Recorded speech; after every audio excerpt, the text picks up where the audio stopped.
नमस्कार। रिसेंटली ऐसी कई सारी न्यूज़ आ रही हैं कि क्या इथोपिया एक सिविल वॉर में जाने वाला है। तो चलिए इसके बारे में जानते हैं। तो सबसे पहले अपन इथोपिया के बारे में जान लेते हैं। तो इथोपिया एक अफ्रीका का लैंडलॉक कंट्री है जो कि हॉर्न ऑफ अफ्रीका में स्थित है। यह इस देश की पॉपुलेशन लगभग 11 करोड़ के आसपास है और यह नाइजीरिया के बाद अफ्रीका का दूसरा सबसे बड़ा पॉपुलेशन वाला देश है। एरिया वाइज इसकी बात करें तो यह ईस्ट अफ्रीका का सबसे बड़ा देश है और इस देश की जीडीपी लगभग 103 बिलियन डॉलर है इन नॉमिनल टर्म्स।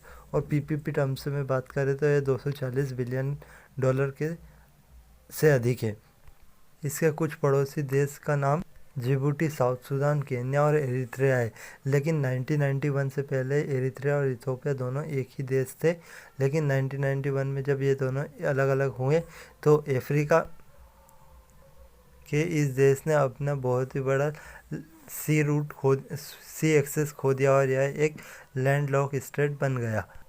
और जैसे सभी देशों में प्रोविंस या स्टेट होते हैं, जैसे इंडिया में भी कई सारी स्टेट है, उसी प्रकार से इथोपिया में भी 9 रीजन्स है, जिसमें से एक है टिग्रे रीजन। और इसी के बारे में आज हम बात करने वाले हैं। और यह इथोपिया के नॉर्थ साइड में स्थित है।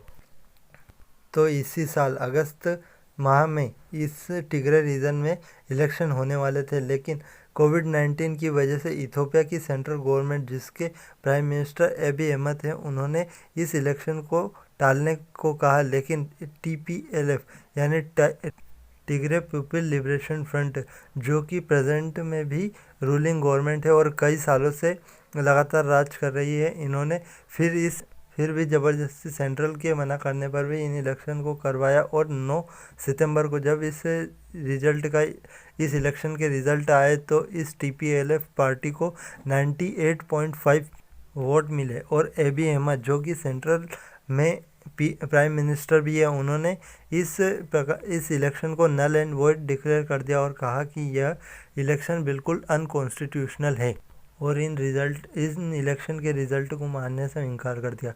ईबी अहमद के इस प्रकार के बयानों को सुनकर इस टिग्रे क्षेत्र की जो टीपीएलएफ सरकार थी, वह सेंट्रल के खिलाफ हो गई और उन्होंने इथोपिया की जो आर्मी है वहाँ के मिलिट्री बेसों पर अपना कब्जा कर लिया। और इसके अलावा भी उन्होंने कई जो मिलिशियास पाल रखे थे, यानी ऐसे लोग जो सेंट्रल के खिलाफ इस स्टेट की बात मान रहे थे, उन लोगों को बहुत ही बड़े लेवल पर एक्टिव कर दिया। इसके बाद एबी अहमद, जो कि 2019 के नोबेल प्राइज विनर भी है, इन्हें इथोपिया अपने पड़ोसी देश के साथ रिश्ते सुधारने के लिए पीस प्राइज भी मिला था। इसलिए वे इस सबको शांतिपूर्वक सुलझाना चाहते थे। लेकिन मिलिट्री प्लेसेस पे हुए कब्जे के कारण उन्होंने अपनी आर्मी को यह आदेश दिया कि वे अपने इस टिग्रे क्षेत्र पर बमबारी करें। और इस कारण ईबी अहमद से यहाँ के जो लोकल टिग्रे क्षेत्र के लोकल लोग भी नाराज़ हो गए और इसका फ़ायदा टीपीएलएफ पार्टी ने उठाया। और टीपीएलएफ ने इस मामले को इंटरनेशनलाइज करने के लिए एरिथ्रिया पर भी कुछ हमले कर दिए। इसकी वजह से यह लड़ाई और ज़्यादा बढ़ गई है और अब आगे देखना होगा कि क्या होता है। क्या ईबी अहमद अपने इन टीपीएलएफ के साथ टेबल टॉक करते हैं या फिर कुछ और रास्ता निकालते हैं।